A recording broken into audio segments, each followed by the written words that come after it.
Hello guys, welcome back to newspaper session. So இன்னைக்கு newspaperல என்னென்ன important news exam point of view இருக்குன்னு சொல்லி பார்க்கலாம். First என்ன நியூஸ் இருக்குன்னு பாருங்க. GDP expanded 6.1% in the 2022 last quarter கொடுத்துருக்காங்க. ஸோ இது வந்து என்ன அப்படின்னா ஃபினான்ஷியல் இயர் 2023 இல்லையா, ஃபினான்ஷியல் FY 23 அதுக்கான லாஸ்ட் குவார்ட்டர் வந்து எப்படின்னா ஜனவரி 2023லேருந்து ஒரு மார்ச் 31 2023 வரையா சரியா கரெக்டாக ஒரு 3 months சரியா, ஜனவரி பிப்ரவரி மார்ச் சரியா, அந்த 3 மாதம் தான் லாஸ்ட் குவார்ட்டர்னு சொல்லுவாங்க சரியா. அப்போ ஜிடிபி எக்ஸ்பேண்டட் 6.1%. எவ்வளோ பர்சன்டேஜ் எக்ஸ்பேண்ட் ஆயிருக்கு அப்படின்னா 6.1% வந்து எக்ஸ்பேண்ட் ஆயிருக்குன்னு சொல்கிறாங்க. எப்போ அப்படின்னா இன் 2022-23 அதோட லாஸ்ட் குவார்ட்டரில் அதான் சொல்லியிருக்காங்க. ஸோ பார்த்தீங்கன்னா ஒன்லி 3 of the 8 செக்டர், மொத்தம் வந்து எத்தனை கோர் செக்டார் இருக்குது அப்படின்னா 8 கோர் செக்டார் இருக்குது. அதில் 3 கோர் செக்டார் தான் என்ன ஆகுது அப்படின்னா கொஞ்சம் ஒரு எக்ஸ்பேன்ஷன் நல்ல ஒரு பர்ஃபார்மன்ஸ் கொடுத்துருக்காங்க. ஸோ எந்த செக்டார் பாருங்க, இன்க்ளூடிங் த ஃபார்மர்ஸ் சரியா, ஃபார்மிங் அக்ரிகல்ச்சர் அது வந்திருக்கு, அண்ட் சர்வீஸ் செக்டர் அதெல்லாம் வந்திருக்கு சரியா. ரெக்கார்ட் வந்து ஹையர் ஜிவிஏனா என்னது, கிராஸ் வேல்யூ ஆர்டர் அப்படின்னு சொல்லுவாங்க சரியா. So higher GVA for financial year 23 despite the Q4 அப்டிக், அதாவது Q4ல வந்து இன்க்ரீஸ் இருந்தாலும் கன்சம்ஷன் ரீமைண்ட் டெபிட்டாக இருக்குது. ஸோ கன்சம்ஷன்னா என்னது, அந்த தேவைகள்னு சொல்லுவாங்க இல்லையா, அந்த கன்சியூமர் வந்து அந்த பொருளை வாங்குறதா தான் என்ன சொல்லுவாங்க அப்படின்னா கன்சம்ஷன் சொல்லுவாங்க. ஸோ அது வந்து எப்படி இருக்குன்னா டெபிட்டாக தான் இருக்குது, இன்னும் கம்மியாக தான் இருக்குது, அந்த மாதிரி தான் சொல்கிறாங்க சரியா. ஸோ அதான் இந்த டேட்டாவை யார் ரிலீஸ் பண்ணிக்கா அப்படின்னா நேஷனல் ஸ்டாட்டிஸ்டிக்கல் ஆஃபீஸ் இருக்காங்களே அவங்க தான் ரிலீஸ் பண்ணியிருக்காங்க. இந்தியாவோட ஜிடிபியோட எக்ஸ்பான்ஷன், ஜிடிபி எக்ஸ்பான்ஷன் எவ்வளோ இருக்கும் அப்படின்னா 7.7% 7.2% வரை இருக்கும் அப்படின்னு சொல்கிறாங்க சரியா. இதுக்கு முன்னாடி 7%ன்னு ப்ரெடிக்ட் பண்ணி வச்சிருக்காங்க. அதுக்கப்புறம் என்ன பண்ணாங்க அப்படின்னா என்எஸ்ஓ வந்து ஜிடிபி எக்ஸ்பான்ஷனாக இருக்கும் அப்படின்னு சொல்லிட்டு 7.2% இருக்கும்னு அவங்க ப்ரெடிக்ட் பண்ணி சொல்லியிருக்காங்க சரியா. அதுதான் இந்த ஓவரால் நியூஸில் இருக்குது சரியா. ஆனால் மேலே சொன்ன இந்த 6.1% வந்து எதுக்கு அப்படின்னா ஃபினான்ஷியல் இயர் 23யோட 4th குவார்ட்டர் இருக்கு இல்லையா. ஸோ இப்போ நம்ம கரண்ட்ல எந்த ஃபினான்ஷியல் இயரில் இருக்கோம் அப்படின்னா ஃபினான்ஷியல் இயர் 24ல் இருக்கும். பட் ஃபினான்ஷியல் இயர் 23யோட 4th குவார்ட்டர் வந்து ஜனவரி 2023லேருந்து மார்ச் 31 2023 வரையா சரி. அந்த பீரியட்ல உள்ள ஜிடிபி எவ்வளோ இருந்துச்சு அப்படின்னா 6.1% தான் எக்ஸ்பேண்டடாக இருக்குது அப்படிங்கிற மாதிரி சொல்கிறாங்க. ஓவரால் வருஷத்துக்கு அந்த ஃபினான்ஷியல் இயர் 23 அந்த ஓவரால் வருஷத்துக்கே எவ்வளோ இருக்குது அப்படின்னா 7%லேருந்து 7.2% எக்ஸ்பேண்ட் ஆகிருக்கு அப்படின்னு யார் சொல்லியிருக்கா, என்எஸ்ஓ வந்து டேட்டா ரிலீஸ் பண்ணி சொல்லியிருக்காங்க சரியா. அதுதான் இந்த நியூஸ்ல இருக்கு சரியா. அடுத்து போலாமா.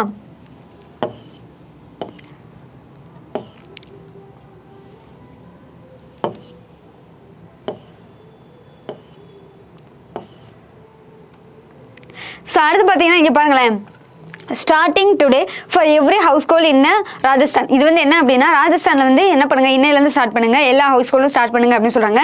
என்ன சொல்லியிருக்காங்க, என்ன இருக்கு பாருங்க, எவ்ரி மந்த் ஒவ்வொரு மாசமும் 100 யூனிட் எலக்ட்ரிசிட்டி ஃப்ரீயாக கொடுக்க போறாங்களா. எங்க அப்படின்னா ராஜஸ்தானில் சரியா. ஸோ ராஜஸ்தானில் அதுதான் இங்கே வந்து கொடுத்துருக்காங்க சரியா. 0 electricity bill for consumer who consume up to 100 units of electricity per month. அதாவது 100 யூனிட் வந்து என்ன பண்ண போறாங்க அப்படின்னா ஃப்ரீயாக தர போறாங்க சரியா, ஒரு மாசத்துக்கு ஃப்ரீயாக தர போறதா சொல்றாங்க சரியா. ஸோ அதுதான் இங்கே வந்து கொடுத்துருக்காங்க. ராஜஸ்தானோட சீஃப் மினிஸ்டர் யார் அப்படின்னா அசோக் கெலட் சரியா. ஸோ அவங்க பிக்சர் தான் இங்கே கொடுத்துருக்காங்க, அதுதான் இங்கே இருக்கு சரியா. அடுத்து போகலாம், ஜஸ்ட் ஒரு அட்வர்டைஸ்மெண்ட் தான். ஸோ நெக்ஸ்ட் எடிட்டோரியல் போகலாம். ஸோ எடிட்டோரியலில் ஃபர்ஸ்ட் என்ன இருக்குன்னு பார்ப்போம் வாங்க. ஃபர்ஸ்ட் எடிட்டோரியல் தான் ரொம்ப இம்பார்ட்டன்ட் சரியா. ஸோ எடிட்டோரியல் கொஞ்சம் டீட்டெயிலாக பார்க்கலாம் இன்னைக்கு சரியா. ஸோ அன்சர்டைன் ஷவர்ஸ் கொடுத்துருக்காங்களா. ஸோ ஷவர்ஸ் அப்படிங்கிறது என்ன அப்படின்னா மழை பொழியிறது, அதை தான் என்ன சொல்லுவாங்க, சஃபர்னு சொல்லுவாங்க, சவர்ஸ் சொல்லுவாங்க, சவர்ஸ் அப்படின்னு சொல்கிறாங்க. ஸோ அன்சர்டைன் அப்படிங்கிறது என்ன அப்படின்னா உறுதி இல்லாத, சர்டைன் அப்படின்னா என்ன, நிச்சயமாக நமக்கு ஒன்று தெரியும் அப்படிதான், அதுதான் நம்ம என்ன சொல்லுவோம், சர்டைன் அப்படின்னு சொல்லுவோம். அன்சர்டைன் அப்படின்னா என்ன அப்படின்னா உறுதி இல்லாத, நிச்சயமற்ற, அதுதான் சரி இது நடக்கும்னு நமக்கு தெரியாது, ஸோ இது நடக்கும் நிச்சயம் கிடையாது அப்படின்னு சொல்லுவாங்கல்ல. ஸோ அதான் அன்சர்டைன் சர்வர்ஸ் சரியா. So farmers need to be given timely accurate information on rainfall. இது வந்து என்ன அப்படின்னா ஃபார்மர்ஸ்க்கு கண்டிப்பாக நம்ம என்ன கொடுத்தாகணும் அப்படின்னா டைம்லி கரெக்டான டைமுக்கு அக்யூரேட்டான இன்ஃபர்மேஷன் அவங்களுக்கு கொடுத்துருக்கணும் அப்படிங்கிற மாதிரி சொல்கிறாங்க. ஸோ எதை பற்றி இருக்குது அப்படின்னா கண்டிப்பாக ஃபார்மர்ஸ் இது ரிலேட்டட் ஆகுறாங்க அப்படின்னா ஃபார்மர்ஸ்க்கு எதை பற்றின நியூஸ் கொடுத்துருக்கணும், இன்ஃபர்மேஷன் கொடுத்துருக்கணும் அப்படின்னா ஸோ மழை வருமா வராதா, ஸோ இந்த பருவகால அந்த மழையை வச்சு தான் என்ன பண்ணுவாங்க அப்படின்னா அவங்க அந்த பயிர் செய்கிறது, ஸோ சாகுபடி செய்கிறது எல்லாமே அவங்க அதை நம்பி தான் இருப்பாங்க. ஸோ இப்போ இந்தியன் மெட்ரலாஜிக்கல் ஆர்கனைசேஷன் டிபார்ட்மெண்ட் இருக்காங்களே, இந்தியன் மெட்ரலாஜிக்கல் டிபார்ட்மெண்ட் இருக்காங்களே, ஸோ இவங்க வந்து ப்ரிடிக்ட் பண்ணி சொல்லுவாங்க சரியா. இவங்க சொல்றதை வச்சு தான் அந்த விவசாயிகள் வந்து என்ன பண்ண முடியும் அப்படின்னா ஸோ இது வந்து இந்த டைம்ல அறுவடை பண்ணிடலாம், ஸோ இந்த டைம்ல விதைக்கலாம் அப்படிங்கிறத அவங்க முடிவு பண்ண முடியும் சரியா. ஸோ அதான் இங்கே வந்து கொடுத்துருக்காங்க. ஸோ என்ன இருக்குன்னு பார்க்கலாம் வாங்க. The India Meteorological Department IMD earlier this week updated this monsoon. அதாவது ஏப்ரல் இருந்து மான்சூனுக்கான ஒரு டேட்டா வந்து என்ன பண்ணிருக்காங்க அப்படின்னா அப்டேட் பண்ணிருக்காங்க. சரியா, மான்சூன் அவுட்லுக்கான டேட்டாவை அப்டேட் பண்ணிக்கிறதா சொல்றாங்க. The latest analysis from the weather models that IMD relies on suggest near the certainty of the development of El Nino. அதாவது IMD அனலைஸ் பண்ணி சொல்றாங்க அது எதை ரிலே ஆகிருக்கு. ரிலே ஆன் அப்படின்னா என்ன அப்படின்னா டிபெண்ட் ஆயிருக்கு. எதை டிபெண்ட் பண்ணி இருக்கு அப்படின்னா எல் நினோ கண்டிஷன் சொல்லுவோம். எல் நினோ கண்டிஷன்னா என்ன அப்படின்னா அந்த ஒரு பருவகால மாறுபாடு, அந்த வெப்பமயமாதல்னு சொல்லுவாங்க இல்லையா. ஸோ வெப்பத்தை பொறுத்து கிளைமேட் வந்து சேஞ்ச் ஆயிரும். ஸோ அதை தான் என்ன சொல்லுவாங்க அப்படின்னா எல் நினோ சொல்லுவாங்க.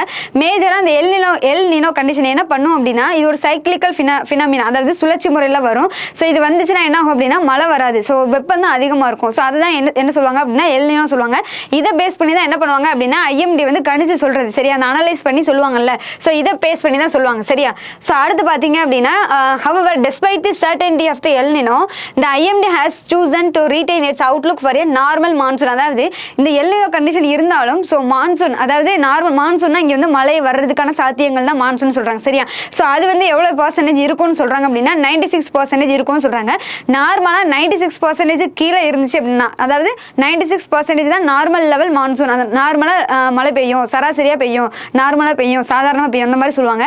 ஸோ அதுக்கு கீழே மழை பெஞ்சிச்சுன்னா அதை என்ன சொல்லுவாங்க அப்படின்னா பிலோ நார்மல், அதாவது ரொம்ப கீழே மழையே அந்த அளவுக்கு இல்லைன்னு அர்த்தம். ஸோ அதுதான் இங்கே வந்து கொடுத்துருக்காங்க. சரியா, so anything below 96 would have been categorized as a below normal அப்படின்னு சொல்றாங்க. சரியா, ஸோ அடுத்து பார்த்தீங்க அப்படின்னா அண்டர்லையிங் இட்ஸ் அசஸ்மெண்ட், அந்த எடுத்து காமிக்கும், அதாவது ஐஎம்டியோட அசஸ்மெண்ட்டை எடுத்து காமிக்கும் போது அண்டர்லைன் பண்ணும்போது it is calculation that is another இன்னொரு ஃபினாமினா இருக்கு. நம்ம பார்த்தது வந்து ரெண்டு டெக்னிக்கல் வேர்ட்ஸ் ரெண்டு பார்த்துருப்போம். ஒன்று வந்து எல் நினோ அப்படிங்கிறது. சரியா, எல் நினோ அப்படிங்கிறது நான் ஏற்கனவே சொன்ன மாதிரி தான் சுழற்சி முறையில் வர்ற அந்த வெப்பத்தை வந்து அதிகப்படுத்துகிற ஒரு வெப்பத்தை அதிகப்படுத்தும். இது மூலமாக என்ன ஆகும் அப்படின்னா அந்த கிளைமேட் வந்து சேஞ்ச் ஆயிரும், பருவகாலம் மாறுபாடு நடக்கும். சரியா, அப்புறம் இன்னொன்று பார்த்தீங்க அப்படின்னா இந்தியன் ஓசன் டைபோல் அப்படிங்கிறது. சரியா, Indian ocean IOD Indian ocean dipole அப்படிங்கிறது. ஸோ இது மூலமாக என்ன ஆகும் அப்படின்னா மழை அதிகமாக கிடைக்கும். சரியா, ஆனால் இதில் இதுக்கும் அந்த எல் நினோக்கும் இந்தியன் ஓசன் டைபோலுக்கும் எல் நினோக்குள்ள வித்தியாசம் பார்த்தீங்க அப்படின்னா எல் நினோவில் எந்த அளவுக்கு ஆழமாக வெயில் அடிக்குதோ, சரியா, எந்த அளவுக்கு அதிகமாக வெயில் அடிக்குதோ அந்த அளவுக்கு அதிகமாக இதில் மழை பெய்யாது. சரியா, மழையை வந்து இது கொடுக்காது. இந்தியன் ஓசன் டைபோல் வந்து எந்த அளவுக்கு எல் நினோ வந்து எந்த அளவுக்கு ஆழமாக நம்மளுக்கு வெயில் அதிகமாக கொடுக்குதோ அந்த அளவுக்கு ஆழமாக மழை வந்து தராது. ஸோ ஒன்லி 2% இதுக்கு முன்னாடி சொல்லியிருக்காங்க. ஸோ 1997 வந்திருக்கு. சரியா, ஸோ எல் நினோ டிப்ரெஸ் த ரெயின், எல் நினோ எப்பவுமே மழையை வந்து குறைச்சிரும். பட் இந்தியன் ஓசன் டைபோல் வந்து என்ன பண்ணும்னா மழையை பெற்று தரும். சரியா, திருப்பி நமக்கு பெற்று தரும். பட் எந்த அளவுக்குன்னா பாருங்களேன், 1997 India had a strong El Nino இருந்துச்சு. பட் 1997 இந்தியாவுக்கு வந்து எல் நினோ வந்து ரொம்ப ஸ்ட்ராங்காக இருந்திருக்கு, மழையே இல்லாமல் இருந்திருக்கு. பட் அடுத்து பார்த்தீங்கன்னா இந்தியன் ஓசன் டைபோல் வந்து எவ்வளோ மழை கொடுத்துருக்கு அப்படின்னா எக்ஸஸாக வெறும் 2% தான் கொடுத்துருக்கு அப்படிங்கிற மாதிரி சொல்கிறாங்க. சரியா, ஸோ அதுதான் இங்கே வந்து கொடுத்தது ஓவராலாக. அடுத்து பார்த்தீங்க அப்படின்னா என்னன்னா ஐஎம்டி வந்து இப்போ ரீசெண்டாக அப்டேட் பண்ணி சொன்னாங்களே அதை கொடுத்துருக்காங்க. IMD update also underlines that rainfed agriculture zones of the கண்ட்ரியில் வந்து இந்த மழை பெய்யறதுக்கான சாத்தியக்கூறுகள்னு சொல்லிட்டு ஒரு குறிப்பிட்ட ஒரு பர்சன்டேஜ் ஆஃப் ஏரியா வந்து கணக்கு சொல்லியிருக்காங்க. அது எவ்வளோ பாருங்களேன், would be between 92% to 104% வரை இருக்கும், ஆவரேஜாக இருக்கும் அப்படின்னு சொல்கிறாங்க. சரியா, ஸோ இதுதான் என்னது while this technically qualifies, இதுதான் அவங்க வந்து நார்மல் அப்படின்னு சொல்லியிருக்காங்க. சரியா, ஸோ எவ்வளோதான் நார்மலாக இருந்தாலும், ஸோ எவ்வளோதான் அந்த ஐஎம்டி வந்து கணிச்சு சொல்கிறாங்க இல்லையா. ஸோ இந்த மாதிரி சொன்னாலும், ஸோ அதிகமாக எல் நினோ இருந்தாலும் சரி, இந்தியன் டைபோல் வந்து மழை பெற்று தந்தாலும் சரி, கடைசியில் என்ன பண்ணணும் அப்படின்னா ஃபார்மர்ஸ், அக்ரிகல்ச்சர்ஸ் விவசாயிகள் இருக்காங்க இல்லையா, அவங்களுக்கு வந்து கரெக்டான டைமில் அந்த டெலிவிஷன் மூலமோ ரேடியோ மூலமாவோ நம்ம என்ன பண்ணணும் அப்படின்னா இந்த மான்சூனை பற்றின ஒரு இன்ஃபர்மேஷனை டைம்லி கரெக்டான டைமுக்கு வந்து அவங்களுக்கு அப்டேட் பண்ணிக்கிட்டே இருக்கணும், அவங்களுக்கு வந்து நம்ம ஹெல்ப் பண்ணணும் அப்படிங்கிற மாதிரி சொல்லியிருக்காங்க. அதுதான் என்னது இந்த ஃபர்ஸ்ட் எடிட்டோரியல் கொடுத்துருக்காங்க. சரியா, ஸோ ரெண்டாவது நம்ம என்ன பண்ணலாம் அப்படின்னா லாஸ்ட் வீடியோ முடிச்சக்கப்புறம் லாஸ்ட் என்ன பண்ணலாம் அப்படின்னா வெக்காபுலரி சொல்கிறேன். ஸோ அதை வந்து நோட் பண்ணிக்கோங்க. சரியா, ஸோ அடுத்து போகலாமா.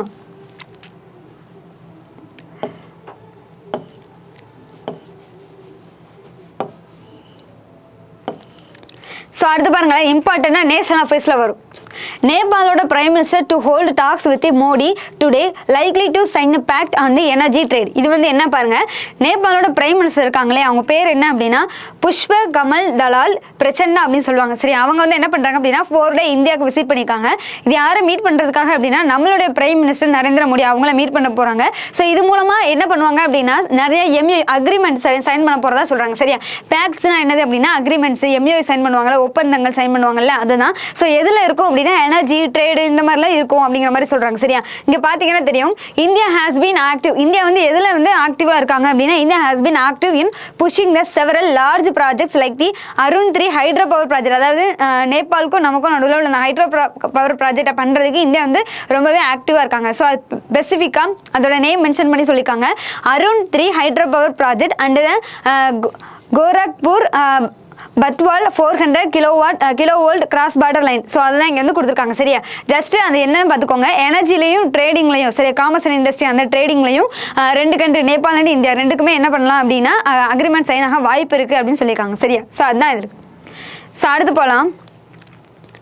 அடுத்து பார்த்தீங்கன்னா Jaishankar to meet the Lavrov Qin during the BRICS summit. So இது என்ன அப்படின்னா பாருங்களேன், நம்மளோட எக்ஸ்டர்னல் அஃபேர்ஸ் மினிஸ்டர் ஜெய்சங்கர் வந்து என்ன பண்ண போகிறாங்க அப்படின்னா 1 வீக் லாங் டூர், அதாவது 1 வீக் லாங் விசிட் பண்ண போகிறாங்க. எங்கே அப்படின்னா south Africa and Namibia. So 2 கண்ட்ரிக்கு போகிறாங்க. சரியா, ஸோ சவுத் ஆஃப்ரிக்காவில் என்ன நடக்க போகுது அப்படின்னா beginning with his attendance at the பிரிக்ஸுக்கான ஃபாரின் மினிஸ்டர் மீட்டிங் வந்து கேப்டவுன் சவுத் ஆஃப்ரிக்காவில் நடக்குது. சரியா, சவுத் ஆஃப்ரிக்காவில் கேப்டவுன் அப்படிங்கிற பிளேஸில் பிரிக்ஸ் கண்ட்ரிஸ் இருக்காங்களே அவங்களுக்கான ஃபாரின் மினிஸ்டர் மீட்டிங் நடக்க போகுது. சரியா, பிரிக்ஸ்ல என்னது Brazil, Russia, India, China, south Africa இவங்கெல்லாம் சேர்ந்ததான் பிரிக்ஸ். சரியா, அது நடக்க போது அதில் வந்து அட்டன் பண்ண போறாங்க. நெக்ஸ்ட் என்ன பண்ண போறாங்க அப்படின்னா bilateral meeting with South African counterpart யார் அப்படின்னா நலேடி பாண்டோர் அப்படின்னு இருக்கு. சரியா, அப்போ சவுத் ஆப்பிரிக்காவோட எக்ஸ்டர்னல் அஃபேர்ஸ் மினிஸ்டர் யார் அப்படின்னா நலேடி பாண்டோர் அப்படிங்கிறவங்க. அவங்க கூட என்ன பண்ண போறாங்க அப்படின்னா பைலேட்டரல் டாக்ஸ். சரியா, ஸோ நம்ம கண்ட்ரிக்கும் சவுத் ஆப்பிரிக்கா கண்ட்ரிக்கும் நடுவில் பைலேட்டரல் டாக்ஸ் வச்சுக்க போறதா சொல்றாங்க. சரியா, அதுக்கப்புறம் பார்த்தீங்க அப்படின்னா சவுத் ஆப்பிரிக்காவில் உள்ள நிறைய கண்ட்ரிஸ் இருக்கும் தெரியுமா, ஒரு அந்த ஆப்பிரிக்கன் கண்ட்ரிஸ் அந்த கான்டினென்ட்ல நிறைய கண்ட்ரிஸ், சின்ன சின்ன கண்ட்ரிஸ் இந்த மாதிரி நிறைய கண்ட்ரிஸ் இருக்கும். ஸோ அவங்களெல்லாம் சேர்த்து என்ன பண்ண போறாங்க அப்படின்னா ஃப்ரெண்ட்ஸ் ஆஃப் பிரிக்ஸ் அப்படின்னு சொல்லி கூப்பிட போறாங்க. Are BRICS plus conference and Friday will include the 15 foreign minister from Africa. ஆஃப்ரிக்கால இருந்து 15 ஃபாரின் மினிஸ்டர்ஸ் இருக்காங்க இல்லையா. ஸோ ஆஃப்ரிக்கா கான்டினென்ட்ல 15 அது பக்கத்து ஆஃப்ரிக்கா கான்டினென்ட்ல உள்ள சின்ன சின்ன கண்ட்ரி இருக்கும். ஸோ அந்த கண்ட்ரியில் உள்ள ஃபாரின் மினிஸ்டர்லாம் அழைக்க போறாங்க. சரியா, கால் பண்ண போறாங்க. எது மூலமா அப்படின்னா எந்த ஈவெண்ட்டுக்கு கால் பண்ண போறாங்க அப்படின்னா இந்த ஃப்ரெண்ட்ஸ் ஆஃப் தி பிரிக்ஸ் அப்படின்னு சொல்லலாம், இல்லை அப்படின்னா பிரிக்ஸ் பிளஸ் அப்படின்னு சொல்லலாம். சரியா, அப்படி அதுக்குன்னு ஒரு கான்ஃபரன்ஸ் நடக்க போது அதுக்கு அவங்க கூட மீட் பண்ண போறாங்க. ஸோ அதுதான் வந்து கொடுத்துருக்காங்க. சரியா, ஸோ அடுத்து போலாமா. ஸோ இன் பிரீஃப்ல செகண்ட் நியூஸ் பாருங்களேன். French company Alstom to build the 100 Vande Bharat train. அதாவது என்ன அப்படின்னா நம்மளுடைய வந்தே பாரத் ட்ரெயின் நம்ம வந்து ஒவ்வொரு பிளேஸ்லையும் நம்ம நார்த் ஈஸ்டர்ன் ஸ்டேஜில் அப்புறம் சவுத் இந்தியாவில் ஸோ இந்த மாதிரி நம்ம என்ன பண்ணிட்டு இருக்கோம் அப்படின்னா ஒவ்வொரு மாநிலம் அந்த மாதிரி நம்ம என்ன பண்ணிட்டு இருக்கோம் அப்படின்னா வந்தே பாரத் ட்ரெயினை வந்து இனாகிரேட் பண்ணிக்கிட்டே இருக்காங்க. சரி, அன்பில் பண்ணிகிட்டே இருக்காங்க. கொடியை ஃப்ளாக் ஆஃப் பண்ணி இனாகிரேட் பண்ணாங்க, லான்ச் பண்ணுறாங்க இல்லையா. ஸோ அதை மேனுஃபேக்சர் பண்ணுறதுக்கு எந்த கம்பெனி கூட டைப் வச்சிருக்காங்க பாருங்க, ஃப்ரெஞ்சு கம்பெனி. அது பேர் என்ன அப்படின்னா அல்ஸ்டோம். சரியா, ஸோ அப்படிங்கிற கம்பெனி டு பில்ட் எவ்வளோ பில்டு பண்ணணும் அப்படின்னா 100 வந்தே பாரத் ட்ரெயினை வந்து அவங்க பில்ட் பண்ணி தரணும் அப்படிங்கிறதுக்காக அவங்களுக்கு எம்ஓ சைன் பண்ணியிருக்கோம். ஸோ ஒரு ட்ரெயினுக்கு வந்து எவ்வளோ ரூபா ஆகும், பட்ஜெட் வந்து எவ்வளோ ஆகும்னா 150 crore, அதாவது 150 கோடி ரூபா. சரியா, ஒரு ட்ரெயினுக்கு. சரி, அதை ஞாபகம் வச்சுக்கோங்க. அடுத்து பார்த்தீங்க அப்படின்னா இவங்கள்ட்ட அதாவது பிரெஞ்சு கம்பெனியில் மட்டும் நம்ம கொடுக்கல, அதே நேரத்தில் ரஷ்யா கம்பெனியில் கொடுத்துருக்கோம். சரியா, இந்த order is in addition to the 120 trains to be manufactured by the Russian TMH and Indian Public Sector Undertakings RVNL. யார் ரஷ்யாவோட TMH அப்படிங்கிற கம்பெனியும் இந்தியாவோட பப்ளிக் செக்டர் அண்டர்டேக்கிங்ஸ் ஆன யார் அப்படின்னா RVNL கன்சார்டியம். இவங்க 2 பேரும் சேர்த்து தான் என்ன பண்ண போறாங்க அப்படின்னா 120 ட்ரெயின்ஸை வந்து மேனுஃபேக்சர் பண்ணி தர போறாங்க. ஸோ இது தனியான ஒரு எம்ஓ மாதிரி. அடுத்த இது பாருங்களேன், அடுத்து தனியாக 80 trains by the Titagarhs wagon அப்படிங்கிறவங்களும் பாரத் ஹெவி எலக்ட்ரானிக்ஸ் லிமிடெட் இவங்க 2 பேரும் சேர்ந்து என்ன பண்ண போகிறாங்க, அடுத்து ஒரு 80 ட்ரெயினை வந்து மேனுஃபேக்சர் பண்ணி தர போகிறாங்க. மொத்தம் வந்து என்ன அப்படின்னா மொத்தம் 3 நியூஸ் மாதிரி. ஃபர்ஸ்ட் வந்து 100 ட்ரெயின்ஸை யார் மேனுஃபேக்சர் பண்ணி தர போகிறா அப்படின்னா ஃப்ரெஞ்சு கம்பெனி அல்ஸ்டோம் அப்படிங்கிறவங்க. அடுத்து ஒரு 120 ட்ரெயின் யார் பண்ண போகிறா அப்படின்னா ரஷ்யன் பேஸ் பண்ண கம்பெனியும் நம்ம இந்தியாவில் இருக்கிற ஒரு கம்பெனியும். சரியா, அடுத்து 80 ட்ரெயினை யார் மேனுஃபேக்சர் பண்ணி தர போகிறா அப்படின்னா டிட்டகர் வேகன்ஸ் அப்படிங்கிறவங்களும் நம்மளுடைய பாரத் ஹெவி எலக்ட்ரானிக்ஸ் லிமிடெட் இவங்க 2 பேரும் சேர்ந்து 80 ட்ரெயினை வந்து மேனுஃபேக்சர் பண்ணி தர போறாங்க. சரியா, ஸோ இதை நோட் பண்ணிக்கோங்க. ஸோ அடுத்து பார்த்தீங்க அப்படின்னா India joins global laboratory network for the vaccine drugs. அதாவது இப்போ புதுசாக வந்து ஒரு வேக்சின் நம்ம தயாரிச்சிருக்கோம், எதுக்கு நம்ம புதுசாக வேக்சின் தயாரிக்கணும் அப்படிலாம் கிடையாது. ஸோ இப்போ கோவிட் மாதிரியே வேற ஏதாவது பெண்டமிக்கோ எபிடமிக்கோ வந்துச்சு அப்படின்னா அதுக்கு நம்ம ப்ரிப்பேர் ஆகணும்ல. ஸோ அதுக்கு வந்து இன்னோவேட்டிவாக வந்து தயாராகிறதுக்கு ரெடியாக இருக்கணும்ல. ஸோ அதுதான் இவங்க கொடுத்துருக்காங்க. CLN அப்படிங்கிறது என்ன அப்படின்னா centralised laboratory network is a part of the coalition for epidemic preparedness innovation. சரியா, ஸோ அதில் ஒரு பார்ட் தான் என்ன அப்படின்னா இந்த மாதிரி உள்ள சென்ட்ரலைஸ்டு லெபரட்டரி லெபரட்டரி நெட்வொர்க்கில் அது ஒரு பார்ட் அப்படின்னு சொல்கிறாங்க. சரி, என்ன அப்படின்னா வரப்போகிற எபிடமிக்கு நம்ம சமாளிக்கிறதுக்கு நம்ம எப்படி ப்ரிப்பேர் பண்ணுறோம் அப்படிங்கிறது. ஸோ இது வந்து நம்ம நிறையா கற்றுக்கணும்ல, வர்றதுக்கு முன்னாடியே நிறையா நம்ம தெரிஞ்சு வச்சுக்கணும்ல, அதுக்கானது. சரியா? ஸோ அப்போ புதுசாக ஏதாவது வேக்சின் கண்டுபிடிச்சாங்க அப்படின்னா அதை டெஸ்ட் பண்ணி பார்க்கணும். ஸோ அதை பார்த்தீங்கன்னா இந்த சென்ட்ரலைஸ்டு லெபரட்டரி நெட்வொர்க்கில் வந்து எப்படி இருக்கும் அப்படின்னா 15 பார்ட்னர் ஃபெசிலிட்டிஸ் இன்னும் 13 கண்ட்ரிஸ், அதாவது 13 கண்ட்ரிஸில் இருந்து என்ன பண்ணுவாங்க அப்படின்னா அந்த ரிசர்ச் அண்ட் டெவலப்மெண்ட் டிபார்ட்மெண்ட் இருப்பாங்க இல்லையா, ஸோ இவங்கெல்லாம் ஜாயின் பண்ணி தான் என்னவா இருக்காங்க அப்படின்னா சென்ட்ரலைஸ்டு லெபரட்டரி நெட்வொர்க்காக இருக்காங்க. அதில் நம்ம இந்தியா வந்து ஜாயின் பண்ணியிருக்காங்க. சரியா? ஸோ அதை ஞாபகம் வச்சுக்கோங்க. எதுக்காக இவங்க ஜாயின் பண்ணாங்க அப்படின்னா COVID-19 வந்து இவங்க ஜாயின் பண்ணது எதுக்காக அப்படின்னா அந்த வேக்சின் தயாரிக்கிறது, சரி வேக்சின் கண்டுபிடிச்சி அதை டெஸ்ட் பண்ணுறதுக்காக தான் இவங்க ஜாயின் பண்ணியிருந்தாங்க. பட் இப்போ வந்து இந்தியா அதில் ஜாயின் ஆயிருக்கும் அப்படிங்கிறத நியூஸ். சரியா? ஸோ அதை படிச்சுக்கோங்க.